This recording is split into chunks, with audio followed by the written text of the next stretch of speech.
Minsan gusto kong magsumbong sa iyo kapag pagod na ako. Alam niyo ba yon? Parang hindi ata alam ng mga bata. No? Baka ito mas alam nila. Minsan galit na ako sa iyo pag matigas na ang ulo mo. Sino dito ang nagagalit ang magulang sa anak? Napapagalitan ng magulang ang anak kasi matigas ang ulo. Sino dito ang matigas ang ulo?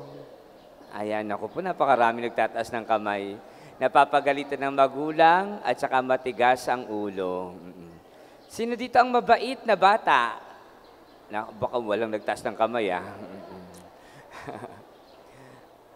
Sino dito ang gustong mapunta ng langit? Ayan, gustong mapunta ng langit. Gustong mapunta ng impyerno. Wala. Buti na lang walang nagtaas ng kamay, gusto mapunta ng impyerno.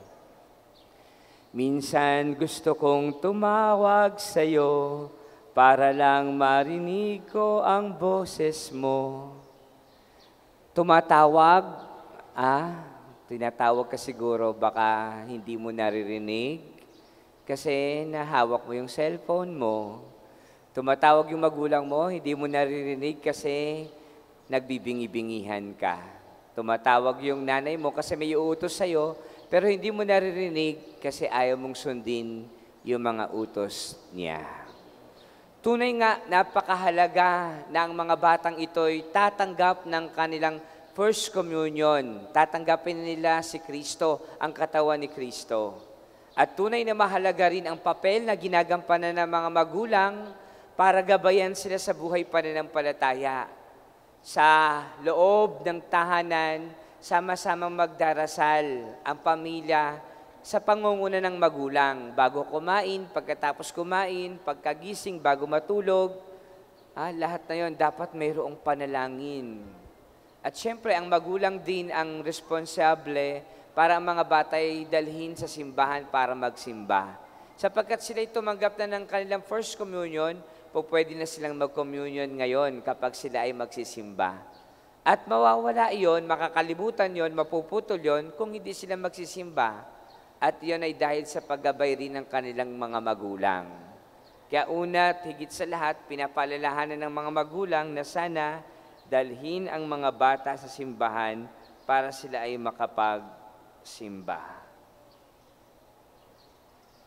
Una ay panalangin sa loob ng tahanan. Ikalawa ay pagsisimba.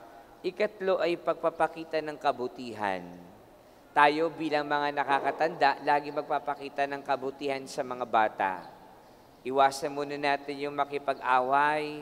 Iwasan muna natin yung magsalita ng hindi magandang salita. Iwasan muna natin yung magsinungaling. Iwasan muna natin yung magdabog at sumigaw.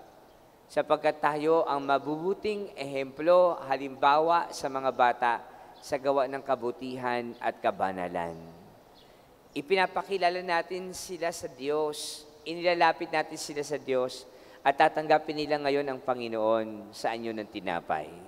Kaya marapat lamang ito'y isang kagalakan, isang pasasalamat, at tanda ng ating pagmamahal sa Diyos. Tatanggapin kita, Panginoon, at sana tanggapin mo rin kami sa iyong kaharian. At sino yung tumatanggap? Ang puso ng bawat bata, ang puso ng bawat tao. Kaya marapat lamang na ang pusong ito ay hindi nagtatanim ng galit. Ang puso na ito ay puno ng kalinisan at kabanalan. Ang puso na ito ay puno ng pagmamahal. Ang puso na ito ay puno ng pagpapasalamat sa Diyos. Tutulungan tayo lagi ng Diyos. Kakaawaan tayo lagi ng Diyos. Mamahalin tayo lagi ng Diyos. Sasamahan tayo lagi ng Diyos. Kaya sa tuwing tayo nagsisimba, yung puso natin pinagagaling ng Diyos, pinalalakas ng Diyos, binubuhay ng Diyos. Tumitibok ba yung puso niyo? Paano ba yung tunog ng tibok ng puso? Tik-tik-tok? Tok-tok-tok? Boom-boom-boom? Kapag pinakinggan mo yung tibok ng puso mo, napakinggan mo yon, ibig sabihin, buhay ka pa sapagkat tumitibok pa yung puso mo. Pero pag huminto na yung pagtibok ng yung puso, ay patay ka na. No? Kaya lagi mong papakiramdaman yung puso mo, baka bumibilis yung tibok, o baka bumabagal yung tibok, o baka hindi na tumitibok. Pero dahil tayo nabubuhay, ang buhay na ito, regalo sa atin ng Diyos. At marapat lamang na sa buhay na ito, lagi tayong magiging mapagpasalamat. Lord, ingatan mo po yung nanay ko, yung tatay ko, yung mga kapatid ko, yung pamilya ko. Wag mo muna silang kukuhanin sa akin. Mahal na mahal ko po sila. At yung mga magulang, mahal na mahal din ang mga anak, ang mga bata. Sa sobrang pagmamahal, niyayakap kayo, hinahalikan kayo. Di ba masarap yung niyayakap ka ng magulang mo tsaka hinahalikan ka?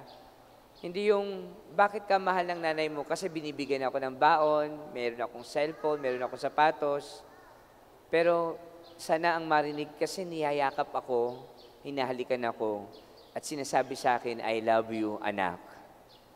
Yun ay isang tanda lamang na ang Panginoon laging nasa atin sapagkat ipinapaalala niya sa atin na may mga taong nagmamahal sa atin. At ipinadala ng Diyos ang mga batang ito upang ipadama niya ang kanyang pagmamahal sa atin. Ipinadala rin ng Diyos ang inyong mga magulang upang lubos na ipadama sa inyong pagmamahal ng Diyos. Sa bandang huli, ang first communion na ito ay hindi first, hindi last communion, kundi ito'y first, ibig sabihin, simula pa lamang ng panibagong yugto ng iyong buhay upang maging mabuti, maging banal, at maging malapit lagi sa Diyos. Lagi magsisimba at magdarasal at maging mapagpasalamat sa lahat ng regalo ng Diyos na sa atin na ibinigay, lalo't higit pa ang ating buhay. Amen.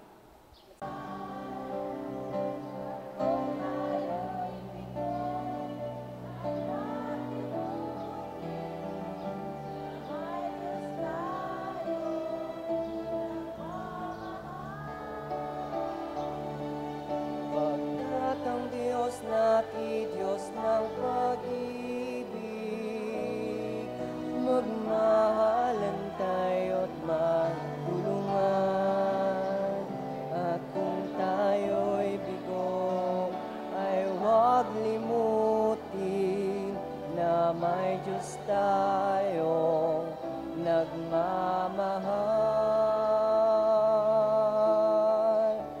Ang Diyos ay pag-ibig.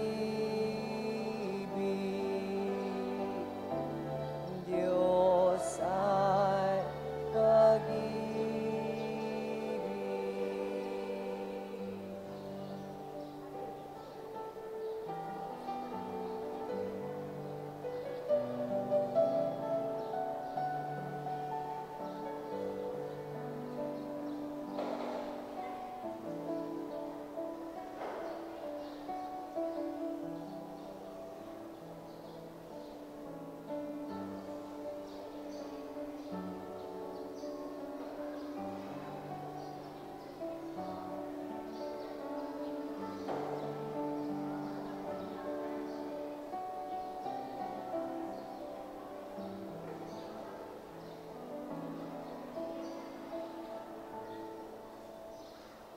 O Diyos, Ikaw ang laging hanap.